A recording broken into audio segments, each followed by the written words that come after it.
જય હિન્દ પશુપાલક મિત્રો, હું અભયસિંહ પરમાર હિંમતનગર તાલુકાના ગામડી ગામનો વતની છું. મિત્રો, ગયા વર્ષની જેમ આ વર્ષે પણ સાબર ડેરીએ નફો વેચવામાં બહુ મોટો વિલંબ કર્યો. 30 તારીખે એ લોકોની નિયામક મંડળની મિટિંગ થવાની હતી, પણ મિટિંગ થઈ નહીં અને પશુપાલક મિત્રોને આજ દિન સુધી નફો મળ્યો નથી.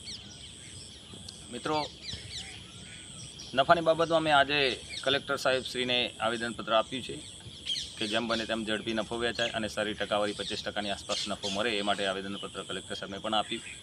આવતી બીજી તારીખ એટલે કે 2/7/2025ના બુધવારના રોજ સૌ પશુપાલક મિત્રોને આહવાન કરીએ છીએ. સાબરકાંઠા અને અરવલ્લી બંને જિલ્લાના પશુપાલક મિત્રો ખૂબ મોટી સંખ્યામાં સાબર ડેરી આગળ ઉપસ્થિત રહી સાબર ડેરીના સત્તાધીશોને આપણે આવેદનપત્ર આપીશું.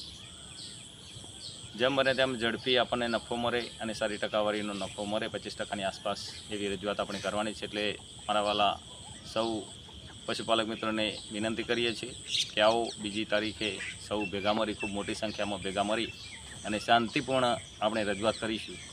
જય હિન્દ, જય ભારત.